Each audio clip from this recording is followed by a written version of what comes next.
Ha? I developed it, Mr. Chair. So sa iyo yun? Sinabi ko na po kanina po. Sa iyo?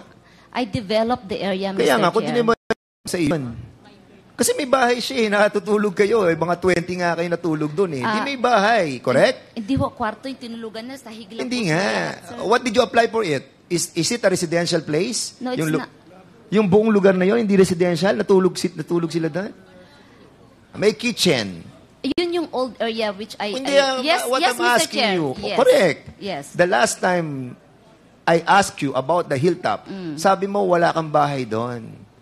Now, you are trying to tell us that you develop it and you own it.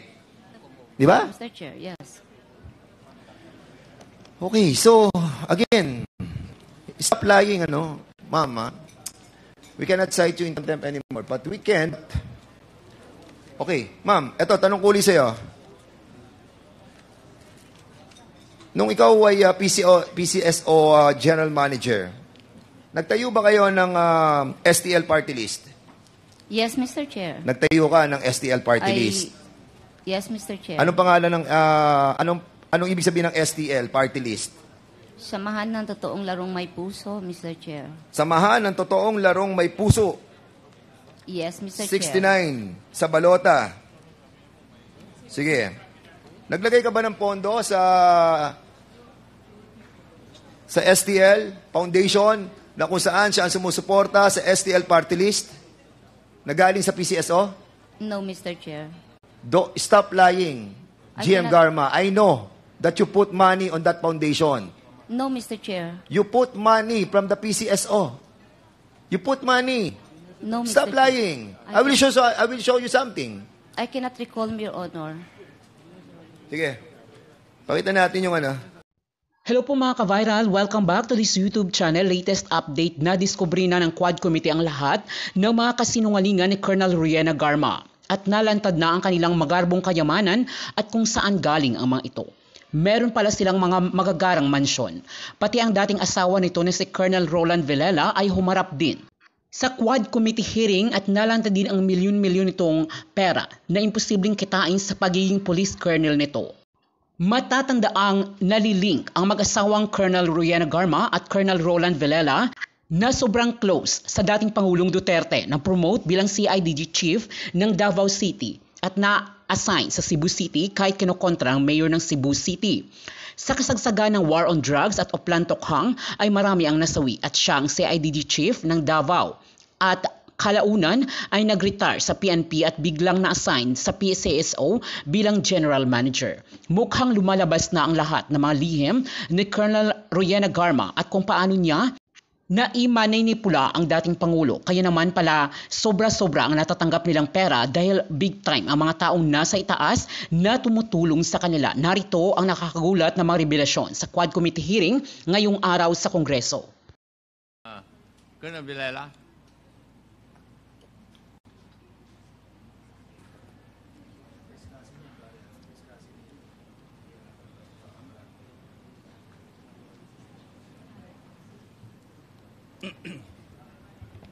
Sergeant Oballes, you are the first cousin of Madam Garma, tama? Yes, Your Honor. Good morning. Yes, okay. May establish lang yung relationship. Narinig mo yung kasagutan ni Captain Anuba sa aking mga katanungan. Narinig mo? Yes, Your Honor. May katotohanan ba yung sinabi niya? Wala po. Wala. Yes, Your Honor. Wala. Yes. O Captain, sinabi nung sarhento, ikaw daw ang sinungaling. Ako sabi ng totoo. Ako po yung nagsasabi ng totoo. Nasabi ko lang po yung totoo, Your Honor. Ha? Sinasabi ko lang po yung totoo.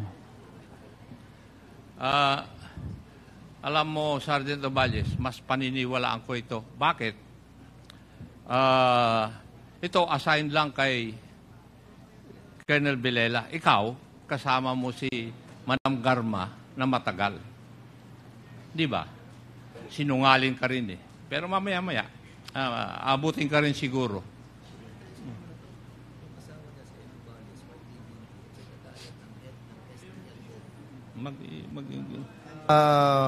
if I may interject, kasi Yung chairman na Chairman, very crucial to, no? Para at least maintindihan po natin lahat that si Junjun Ubales, na first cousin ni GM Garma,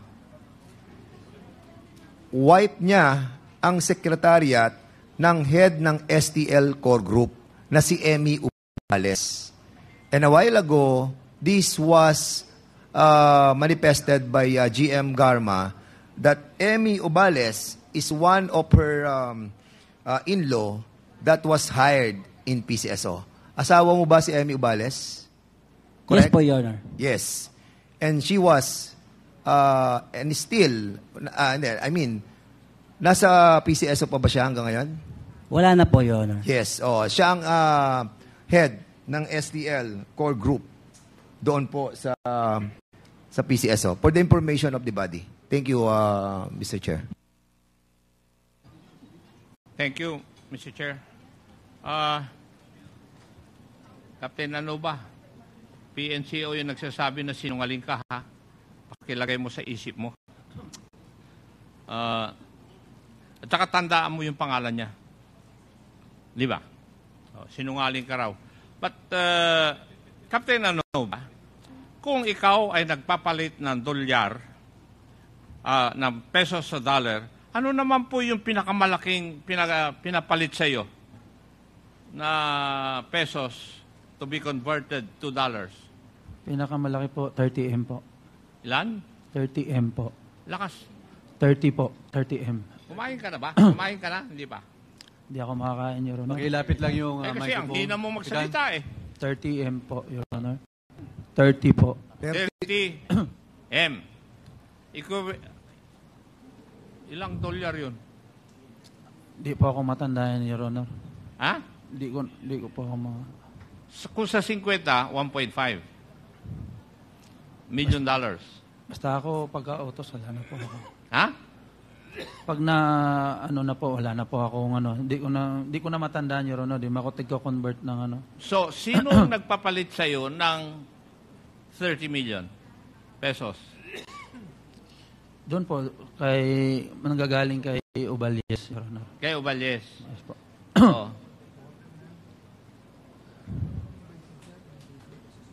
Sa tingin mo, kanino naman kinuha ng isang sarento yung amount na 30 million? Wala pang idea, Your Honor. Ha? Wala pa akong idea, Your Pero Honor. sino nag-abot sa iyo?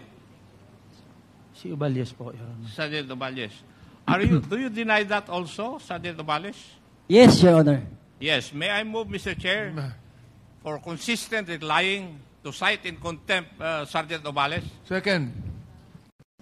It's a motion to cite in contempt Sergeant Oballes for consistently lying before this committee in violation of Section 11 of our Rules of Procedure governing inquiries in aid of legislation. Duly seconded. Hearing no objection, the motion is approved. Sergeant Oballes is hereby cited in contempt. Mr. Chair, Congressman Abante. I'd just like to also make a motion that Sergeant Ubalis should be detained in any regular jail in Metro Manila. Can we be specific as to what jail, Your Honor? Quezon City Jail? Mr. Chairman, can Mr. we be Chairman. specific? Wait. Can we be? Do you have any? I don't have any, perhaps in Quezon City Jail so that it will be near Batasan. Okay. Now, yes, Congressman Paduano. Before we rule on the detention, period of detention at saka yung detention facility, Sergeant Ubalies, saan ka ba naka-assign ngayon? Southern Police District, Your Honor. Southern Police District. Yes, Your Honor. Sino yung immediate officer mo? Anong unit ka? Your Honor, katatapos ko lang po kasi mag-schooling. Previously? Then after ko po mag-schooling. Sa ngayon, wala ka pang assignment? Wala pa po. Nasa holding unit pa po ako. Nasa holding ka? Yes, sir. Pero SPD? Yes, po. Na-assign ka rin ba dito sa Quezon City? Nung bago pa lang ako na police, Your Honor. Nung bagong police? Apo. Anyway, Mr. Chairman,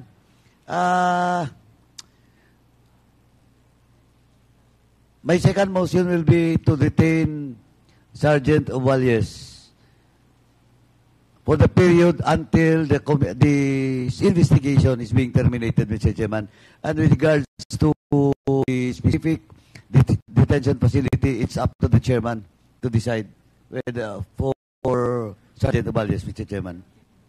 Okay.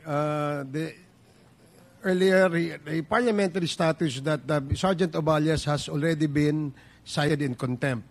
And there is a second motion where Sergeant Ovalles will be detained until the termination of this committee hearing until next year.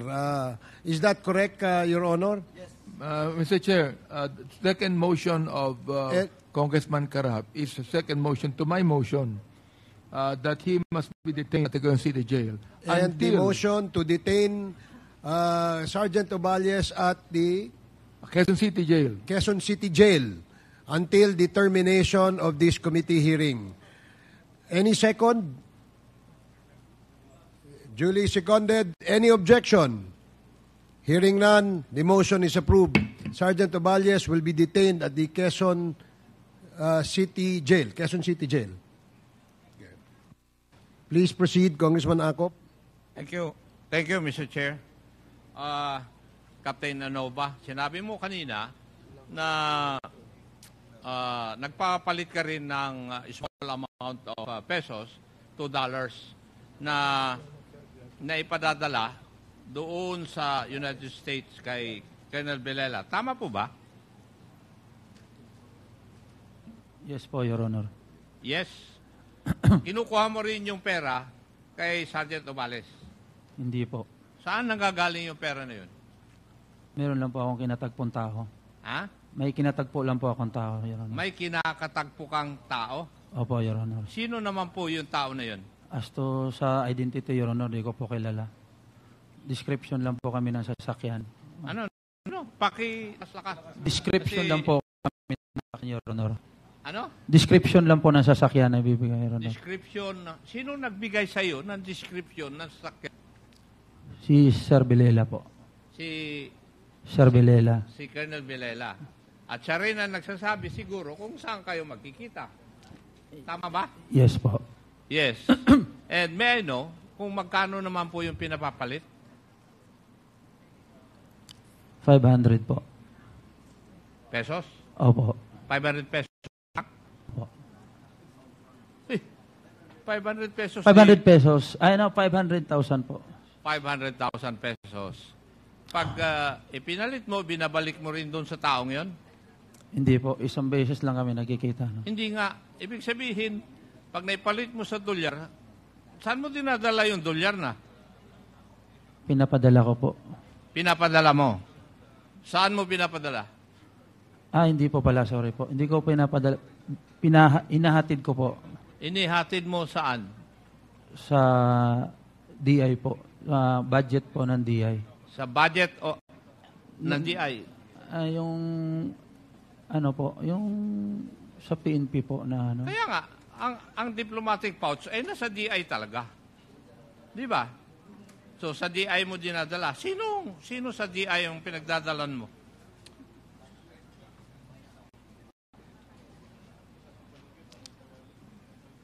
As to office lang po kasi, Your Honor, di ko familiar, basta kilala ko lang alam ko lang yung office. Hindi. Sino ang tumatanggap ng pera na dinadala mo sa DI? Na papunta doon sa kay Colonel Villela? Di ko na ma-recall, Your Honor, yung pangalan, pero kilala ko po siya sa mukha. Kilala mo siya sa mukha? Opo, Your Honor. Sige. Siguro when the time comes, lahat ng sa PNP, hanapin mo yung litrato. Ano? Para malaman mo. Kasi dinadala mo ng pera tapos hindi mo siya kilala. Hindi mo man Budget lang section tinatanong. po actually. Budget section ng DI. Budget section. Opo. Anong taon yon? Di ko mahina pa naman ako, Your Honor, dyan. Basta nasa Amerika si Sir nun. Okay. So, yun ang pinapadala doon kay Colonel Villela. Opo, Your Honor. Colonel Villela, a while ago, you you stated, nung tinanong kita na meron pang iba, aside from your salary MOE na natatanggap ka. Di ba? Inamin mo meron. Yes, Your Honor. Yes. Ito ba yung sinasabi na iba kaysa doon sa salary at saka MOE mo? Opo, Your Honor. Yan. Yes, Your Honor. Kanino kaya galing yun? At sino yung tao na sinasabi mo na katagpo ni Captain Anoba? Kung sino po yung utusan ng asawa ko, Your Honor? Ang ibig mong sabihin, papupuntahin ko pa rito yung asawa mo? Hindi po, Your Honor. Kasi Sinong hindi asawa naman mo ang regular tinutukoy yun. mo? Sinong asawa mo ang tinutukoy mo? Isa lang po yung asawa ko, Your Honor. Ha? Isa lang po yung asawa ko, Your Honor. Sino nga eh? Si Marilu Mendoza Bilela po, Your Honor. Huwag mo akong paglulukuhin, ha? Colonel Villela. Papunta ka pa lang, pabalik na ako. Yes, sir. Yes. Ang tanong ko sa'yo, sino yung nagpapadala? Isang beses lang po yun, Your Honor. Hindi ko naman tinatanong kung ilang beses eh. Ang tanong ko, sino? Kung sino nga po, sir, yung nautusan ng misis ko, sir. Kasi nandito po yung May I move, Mr. Chair, that we invite the alleged wife of Colonel Villela here? There is a motion to invite the alleged wife of Colonel Villela. And any second? Second motion. Duly seconded. Colonel Villela, huwag kang pangiting-ngiti dyan, ha? Hearing no objection, the motion is approved. Let me remind you, Mr. Colonel Chair. Villela, you wipe that smirk on your face. Otherwise, really, this is the first time we encountered an arrogant official of the PNP like you. Sinasabi ko na sa'yo. Sorry, Your Honor. Mr. Chair, I just want to find out who is the alleged wife of Colonel Playboy. Colonel Playboy, who is your alleged wife? Isa lang po ang wife ko, Your Hindi Honor. Hindi po, Your Honor. Hindi siya asawa mo? Sino asawa mo? Si Marilu Bilela po, Your Honor.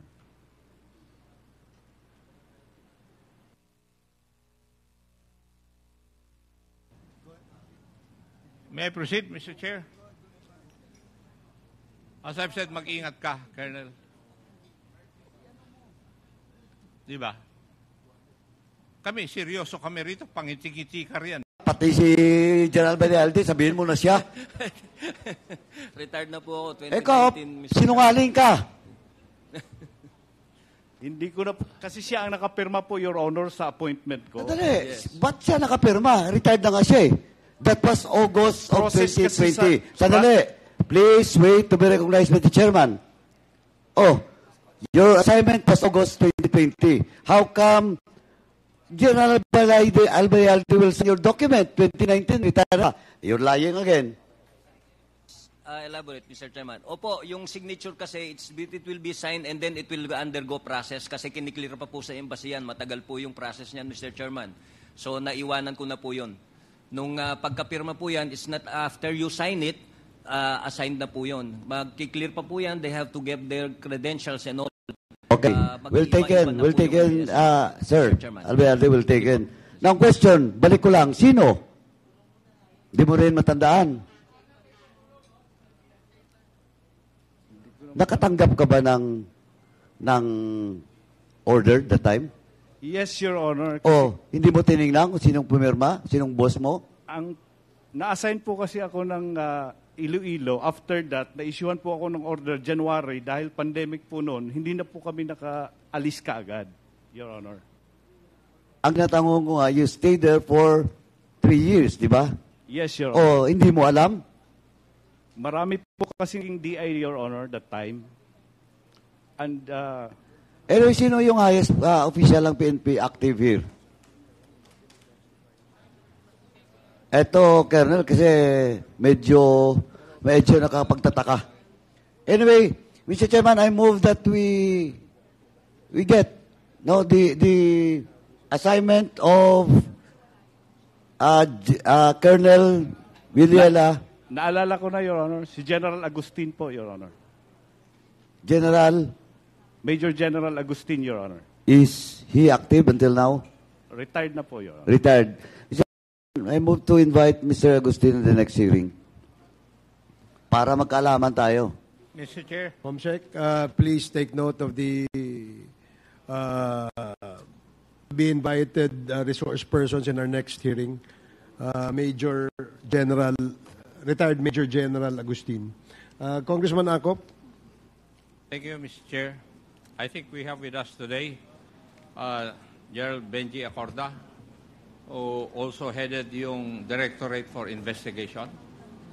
May I be allowed to ask some questions? Yeah, please proceed. Thank you, Mr. Chair. General Acorda, you were assigned with DI, Directorate for Intelligence, di po ba? Yes, sir. Yung mga sweldo ng ating mga attaché, police attaché, dumadaan sa DI. Yes, Your Honor. Di ba may diplomatic pouch yun na ipinapadala natin sa US kung saan naka-assign si Colonel Villela? Yes, Your Honor. Tama? Yes, Your Honor. Yung sweldo at saka MOE nila. Yes, Now, Your Honor. General Acorda, pwedeng dagdagan yun, di po ba? To my understanding, Your Honor, yes, Your Honor. Yes.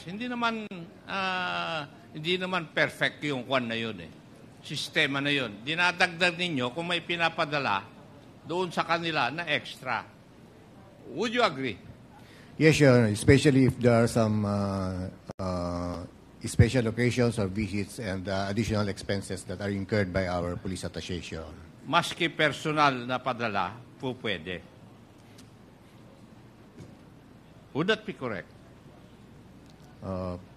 Personal, Your Honor, may I be allowed to check with our finance officer sa DI nun, Your Honor, kasi medyo hindi po ako lumaki sa controller and budget. Nandiyan ba sa iyo? Kasama mo ba? Unfortunately, Your Honor, I must be candid. Pero nangyayari yun. Would you all agree, General Albayalde? I have no knowledge on that, sir. I was never assigned in the DI at never assigned in Krame, sir. But you became the Chief PNP, right? Kung ako nga na hindi naging Chief PNP, alam ko eh. Bakit hindi nyo alam? Probably personal, sir. Hindi ko po alam. But I'm not privy on that, sir. Kung meron po talagang nangyaring ganun. Colonel Villela, meron bang pagkakataon na hindi lang yung sweldo mo ang natatanggap mo?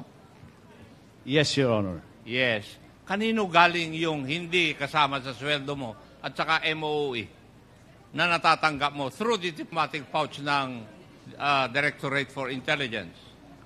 Yung sahod ko po na dito, Your Honor.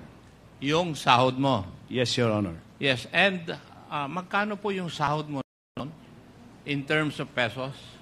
120,000, Your Honor. 120,000. Mr. Chair, may I request the presence of Police Captain Anova here as a resource person? Is Captain Anova present? Do you know Police Captain Anova, Colonel Villela? Yes, Your Honor.